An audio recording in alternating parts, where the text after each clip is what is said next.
अन्नदाता, पग पग पर है संग तुम्हारे अन्नदाता। लहू किसानों का बन के पसीना सींचता है धरती का सीना। मेहनत का तेरी हक दिलवाने, नई तकनीक नई खोज बताने। पशुधन को गुणवान बनाना, पौध सुरक्षा को सिखलाना, खेती के सब गुर समझाने, भारत का सरताज बनाने। आठों पहर है संग तुम्हारे अन्नदाता, अन्नदाता। नमस्कार, मैं हूं आपके साथ रुचि और आप सभी दर्शकों का अन्नदाता कार्यक्रम में स्वागत करती हूं। हर रोज की तरह कार्यक्रम में लेकर आई हूं खेतीबाड़ी से जुड़ी हुई बहुत सी लाभकारी जानकारियां। तो चलिए सबसे पहले देखते हैं क्या है विशेष आज के कार्यक्रम में। फल बाग की स्थापना करते समय ध्यान योग्य महत्वपूर्ण पहलू। मक्का की फसल में झुलसा रोग के कारण लक्षण और रोकथाम।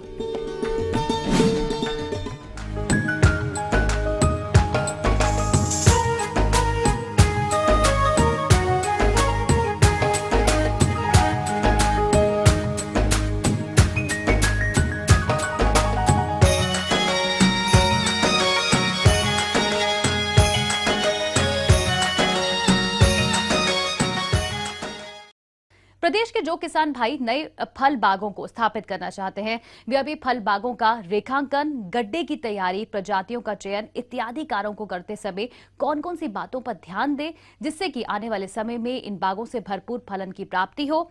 इस बारे में अपने सुझाव दे रही हैं कृषि अनुसंधान केंद्र जिला पटना की डॉक्टर संगीता कुमारी। तो सबसे पहले जो है किस स्थान पर लगाया जाए, कैसा जलवायु हो, कैसी मिट्टी हो, सिंचाई का क्या साधन है, इन सारी बातों पर ध्यान देना चाहिए। यह ध्यान रखें कि जो मिट्टी है, मिट्टी बलुई दोमट मिट्टी होनी चाहिए, जहां से जल का निकास अच्छी तरह से हो जाए और मिट्टी में जीवांश की मात्रा प्रचुर मात्रा में हो, ताकि आपका पौधे का बढ़वार जो है अच्छी तरह से हो सके। किसान भाइयों, नए बाग की स्थापना के लिए सर्वप्रथम सबसे महत्वपूर्ण पहलू है सही स्थान एवं उपयुक्त मृदा का चुनाव। व्यावसायिक दृष्टि से बाग लगाने के लिए ऐसे स्थान का चुनाव करें जो शहर के नजदीक हो एवं यातायात की पर्याप्त सुविधा हो। जहां तक उचित मृदा की बात आती है तो बाग लगाने से पहले मिट्टी परीक्षण अवश्य करा लें। मिट्टी रिपोर्ट के आधार पर फल वृक्ष का चुनाव करें या फिर आवश्यकता अनुसार मिट्टी को उपचारित करें तथा जल निकास की उचित व्यवस्था होनी चाहिए।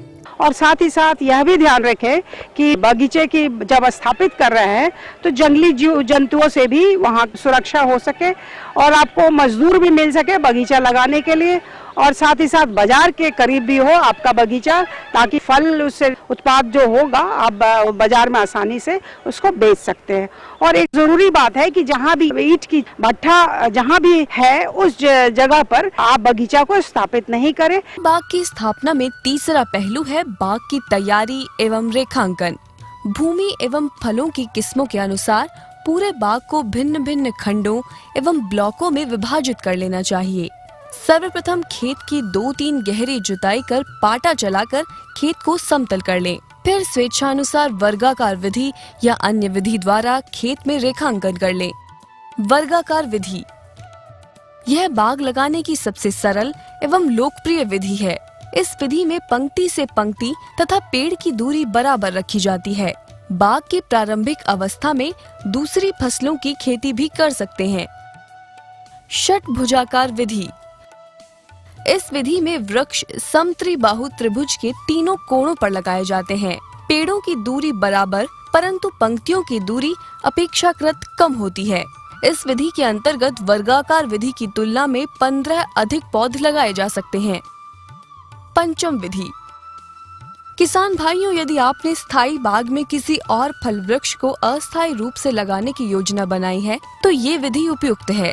इस विधि के अंतर्गत वर्गाकार विधि के वर्ग के केंद्र में यदि एक पेड़ को और लगा दिया जाए तो इसे पंचम विधि कहते हैं।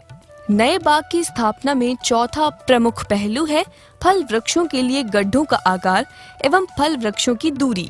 तो मई के महीने में 1 मीटर लंबाई, चौड़ाई और गहराई के हिसाब से गड्ढा बना लेते हैं और उस गड्ढे को कम से कम 3 हफ्ता तक खुला छोड़ देते हैं।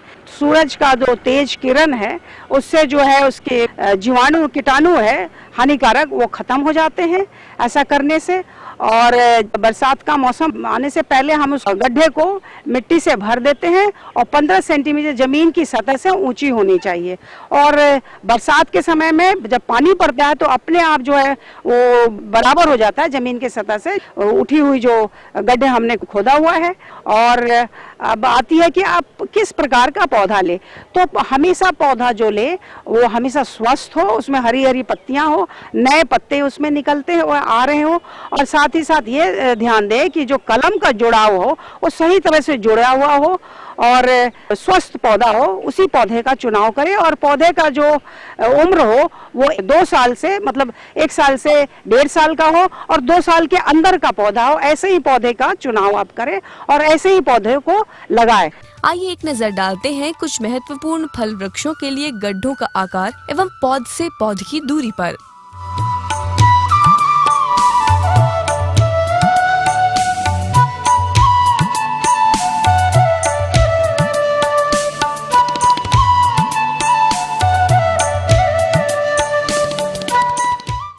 किसान भाइयों, यदि आम, अमरूद एवं लीची की सघन बागवानी करनी है तो इनके लिए दूरी इस प्रकार है।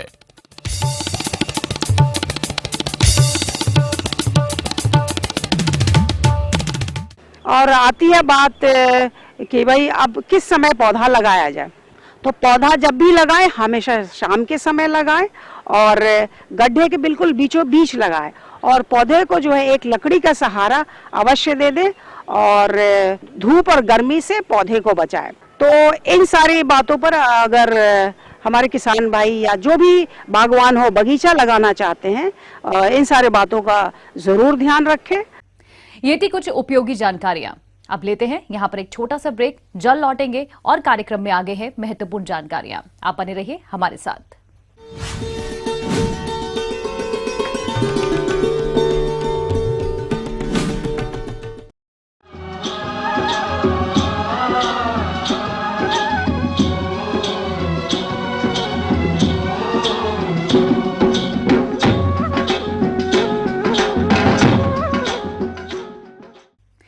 ब्रेक के बाद एक बार फिर से आप सभी दर्शकों का अन्नदाता कार्यक्रम में स्वागत है। बढ़ते हैं अपनी अगली प्रस्तुति की ओर।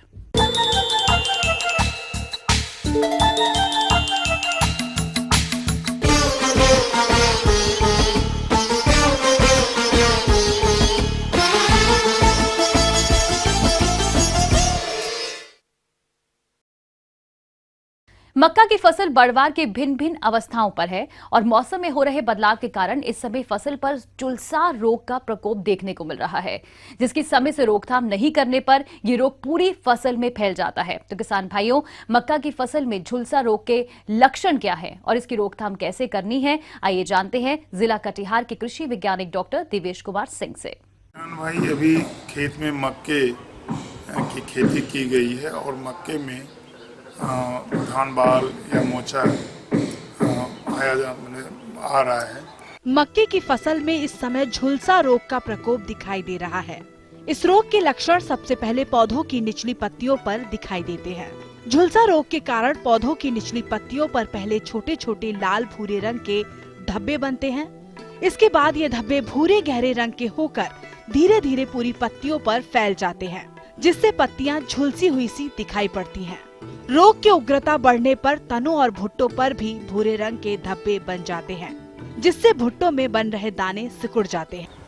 तो आप जान लें किसान भाई, इस तरह का लक्षण लीफ ब्लाइट कहलाता है, जो हेलिम्थोस्पोडियम टर्सिकम नामक फफूंद से फैलता है। इस तरह का लक्षण किसान भाई आपके फसल पर दिखाई देता है तो आप सावधान हो जाएं, इसलिए कि पत्ती के बाद वो आपका जो तना है उसमें फिर जो भुट्टे बनते हैं, जो कॉब होते हैं, उसको भी प्रभावित करता है और दाने को भी प्रभावित करने लगता है।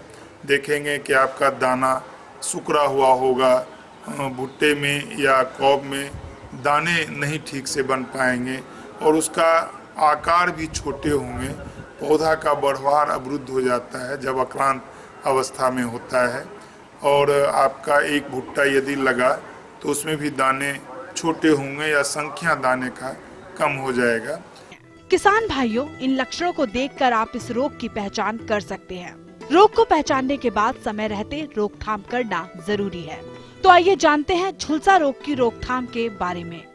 तो इस तरह का लक्षण आपको शुरुआती दौर में यदि दिखाई देता है किसान भाई, तो आप कॉपर ऑक्सीक्लोराइड जो कॉपर फंजीसाइड है इसका 3 ग्राम प्रति लीटर पानी में आप घोल बनाएं अथवा फाइटोलान इसका भी 3 ग्राम प्रति लीटर पानी में घोल बनाकर स्प्रे करें। यदि ये बाजार में आपको नहीं मिलता है तो डायथेन M45 इसका 2.5 ग्राम प्रति लीटर पानी में घोल बनाकर पूरे फसल के ऊपर आप स्प्रे करें। फिर दोबारा स्प्रे आप 10 से 12 दिन के अंतराल पर करें। तब फिर आवश्यकता अनुसार यदि आवश्यकता है कि बीमारी नियंत्रण में नहीं हो रहा है तब आप तीसरा स्प्रे कर सकते हैं। लेकिन एक हम आपको बताएंगे कि जो रासायनिक जो फफूंदनाशी है इससे यदि शुरुआती दौर में एक आध लक्षण दिखाई दे रहा है तो इन रासायनिक फफूंदनाशी के स्प्रे करने के पूर्व यदि गौमूत्र आप 15 से 20 दिन पुराना गौमूत्र उसमें नीम का पत्ती गला देते हैं और उसको उस गौमूत्र के साथ नीम पत्ती गले हुए को सूती कपड़े से छानकर और 1 लीटर में 100 ml यदि मिलाकर आप स्प्रे करते हैं, इस पर भी कई वैज्ञानिकों का अनुसंधान किया हुआ है, तो हेल्मथोस्पोडियम का बढ़वार रुकता है या जो है उसको बढ़ने नहीं देता है, फैलने नहीं देता और नियंत्रण में रहता है। आगे और भी है कुछ रोचक जानकारियां, पर यहां पर रुकेंगे एक और ब्रेक के लिए। जल्द हाजिर होते हैं।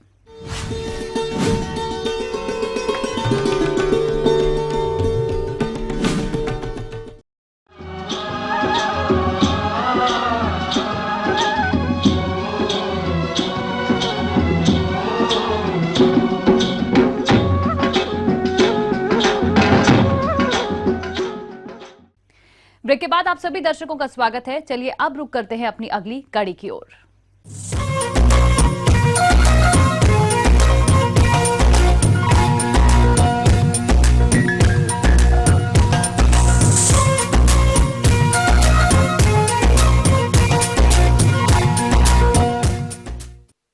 किसान भाइयों, हम अपने कार्यक्रम के माध्यम से समय समय पर कृषि एवं इससे संबंधित तमाम जानकारियां आप तक पहुंचाते रहते हैं ताकि आप इन्हें अपना कर अधिक लाभ उठा सके। और आज इसी कड़ी में आगे बढ़ाते हुए जानकारी लाए हैं अच्छी नस्ल की बकरियों के चयन तथा इन्हें प्राप्त करने के बारे में, जिससे आप अच्छी नस्ल की बकरियां खरीद कर पालन कर सके। इस बारे में विस्तार से जानकारी दे रहे हैं केंद्रीय बकरी अनुसंधान संस्थान मखदूम मथुरा के एक प्रधान वैज्ञानिक डॉक्टर MK सिंह।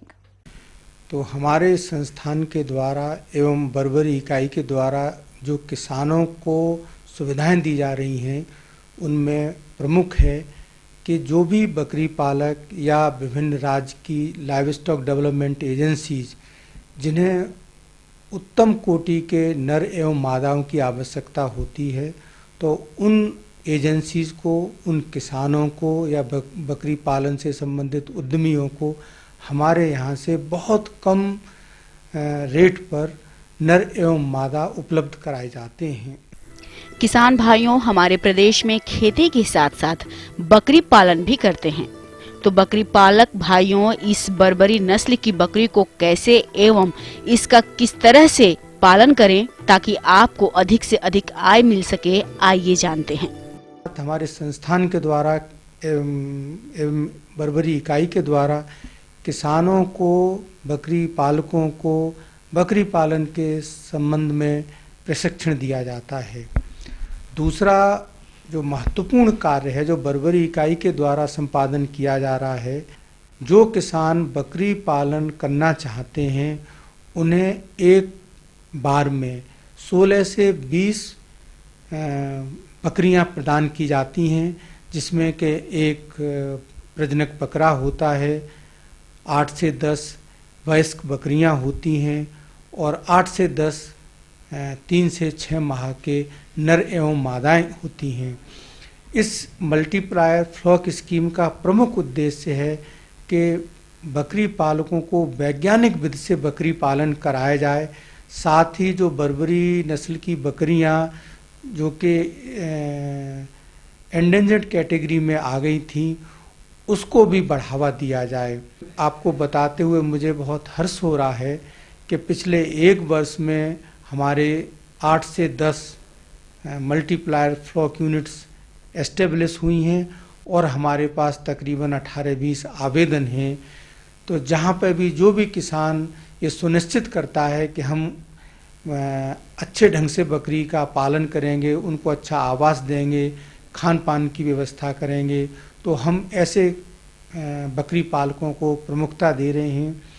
साथ ही साथ हम मल्टीप्लायर फ्लॉक स्कीम में अपने ही इकाई के द्वारा उनको वैक्सीनेशन, डिवर्मिंग, समय समय पर ट्रीटमेंट की सुविधा प्रदान कर रहे हैं और किसानों को प्रॉपर डेटा रिकॉर्डिंग के लिए प्रशिक्षित कर रहे हैं। हम ये भी आकलन कर रहे हैं कि हमारे फार्म पर बर्बरी बकरी की जो उत्पादकता है और जो मल्टीप्लायर फ्लॉक्स यूनिट्स पर जो उत्पादकता है उसमें किस तरह का उतार चढ़ाव है। बकरी पालक भाइयों, इन बकरियों को कहां से प्राप्त करें एवं किस तरह से प्राप्त करें, इसके लिए आप केंद्रीय बकरी अनुसंधान संस्थान मखदूम में संपर्क कर सकते हैं। वो भी किसान भाई बर्बरी इकाई का फार्म खोलना चाहता है, उसकी पहली शर्त यह है कि वो बर्बरी की होम ट्रैक्ट का हो। इस जो मल्टीप्लायर फ्लॉक स्कीम में बर्बरी बकरी के संवर्धन के लिए हम जो बकरा है वो तो उन्हें मुफ्त प्रदान करते हैं और जो यहाँ पे बुक वैल्यू है उसके आधार पर जो अन्य बकरियाँ हैं या बच्चे हैं उनका रेट लिया जाता है। जैसे कि 3 से 6 माह के बच्चों का जो बुक वैल्यू है वो लगभग 1000 रुपया है और जो वयस्क बकरियां हैं उनकी कीमत लगभग 5500 रुपया है। तो पशुओं की जो बुक वैल्यू की जो कीमत है उस संस्थान में जमा कराने के बाद और उनको ये बकरियां दे दी जाती हैं।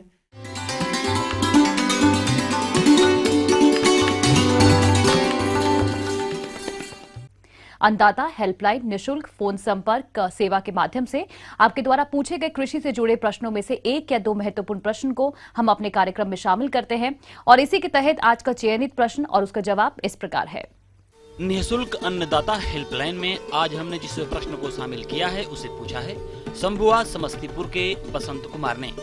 आपने फसलों में उर्वरकों के प्रयोग से होने वाले लाभ पर जानकारी चाहिए है, तो इसके लिए देखिए कार्यक्रम का यह अंश। किसान बंधु, उर्वरकों का उचित व्यवहार कैसे करें ये बहुत ही आवश्यक होता है जानना, क्योंकि यह एक एक्सपेंसिव माने खर्चीला है। हम उर्वरक ले आते हैं, भूमि में अपने फसलों में उपयोग करते हैं, परंतु इसका ह्रास हो जाता है। सही मात्रा, सही जानकारी नहीं होने से हम उसका अच्छा प्रभाव नहीं ले पाते हैं। तो किसान बंधु कुछ बिंदुओं पर ध्यान देंगे तो निस्संदेह उर्वरकों से अब अच्छा उसका इफिशिएंसी और उपयोग हम कर सकते हैं। सबसे पहले आप जितना हो सके जैविक खादों का प्रयोग हमें करना चाहिए। इसके बाद उर्वरकों की मात्रा का निर्धारण आप मिट्टी जांच के आधार पर कराएं। किसान बंधु ये ध्यान दें, किसी भी उर्वरक का प्रयोग आप बीज के संपर्क में ना करें, अर्थात बीज की जो पंक्ति है उस पंक्ति से 1.5 इंच अलग पंक्ति बना करके उर्वरकों का व्यवहार करना चाहिए। इसके बाद किसान बंधु को नत्रजन, नाइट्रोजन युक्त जितने भी उर्वरक हैं उनके व्यवहार में ध्यान देना चाहिए। कभी भी उर्वरकों में, नत्रजनीय उर्वरकों में उसकी पूरी मात्रा एक बार खेत में हमें नहीं डालना चाहिए, क्योंकि किसान बंधु जानते हैं अगर एक बार इसकी मात्रा देते हैं तो एक लंबे अंतराल पर समय समय पर नत्रजन पौधों को प्राप्त नहीं होता है। इसके अलावा अचानक बढ़ार हो जाएगी और समय पर जो इसमें फल फूल लगना चाहिए वो नहीं लग पाता है। तो किसान बंधु ये विशेष रूप से ध्यान दें कि नत्रजन उर्वरकों का प्रयोग मिनिमम 4 या 5 इस भागों में बांट करके अगर उपयोग करते हैं तो इसका प्रभाव बहुत ही अच्छा पाया गया है। ये विशेष रूप से हमें किसान बंधुओं को ध्यान देना चाहिए। इसके बाद अगर आप नत्रजनीय उर्वरकों की हरास को कम करना चाहते हैं तो नीम कोटेड यूरिया का उपयोग कीजिए। इससे क्या होगा कि यूरिया में जो नत्रजन है वो धीरे धीरे रिलीज होता है और इसकी हरास को कम करता है और पौधों को उपलब्ध होता है।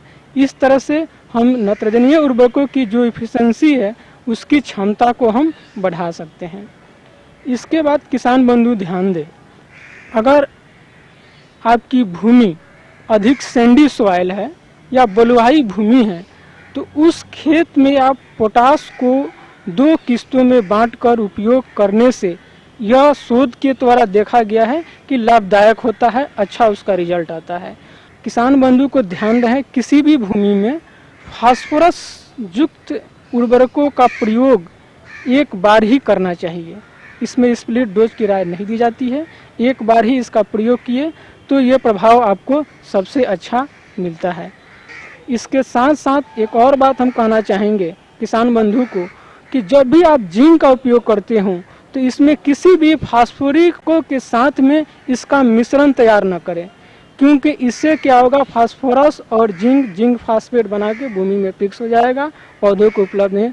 तो हमें प्रायः यह कोशिश करनी चाहिए कि जिस तरह जिंक का अगर उपयोग करना हो तो इस फास्फोरस युक्त फर्टिलाइजर के साथ मिक्सचर ना बनाकर दोनों का अलग अलग प्रयोग करें।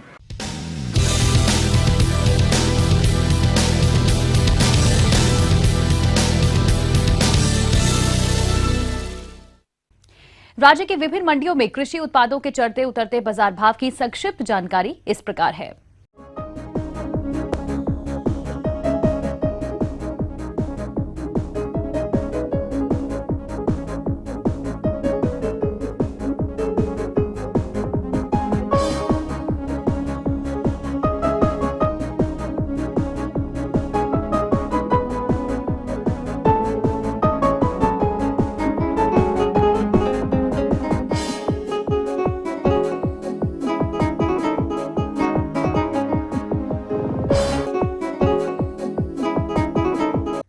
अब आइए देखते हैं कल दिखाए जाने वाले कार्यक्रम की मुख्य झलकियां।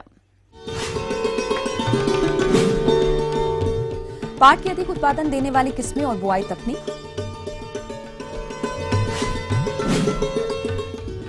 स्वस्थ पौध प्राप्त करने के लिए पपीता की नर्सरी तकनीक पर जानकारी। हम ये उम्मीद करते हैं कि आज का कार्यक्रम आप सभी दर्शकों के लिए उपयोगी रहा होगा। किसान भाइयों, अन्नदाता आपकी सेवा के लिए संकल्परत है। कृषि संबंधित समस्या एवं सुझावों के लिए आप हमें इस पते पर संपर्क कर सकते हैं। प्रोड्यूसर अन्नदाता, ETV Bihar, Jharkhand, Ramoji film city, Hyderabad 501512। साथ ही आप हमें ईमेल भी कर सकते हैं। हमारा ईमेल एड्रेस है anndatabihar@etv.co.in। इसके अतिरिक्त आप हमें निःशुल्क हेल्पलाइन नंबर 180010845999 पर सोमवार से शनिवार सुबह 10 से शाम 4 बजे के बीच भी संपर्क कर सकते हैं। फिलहाल अन्नदाता की पूरी टीम को दीजिए आप इजाजत। कल फिर इसी समय आपसे मुलाकात होगी कृषि संबंधित कुछ और महत्वपूर्ण जानकारियों के साथ। नमस्कार।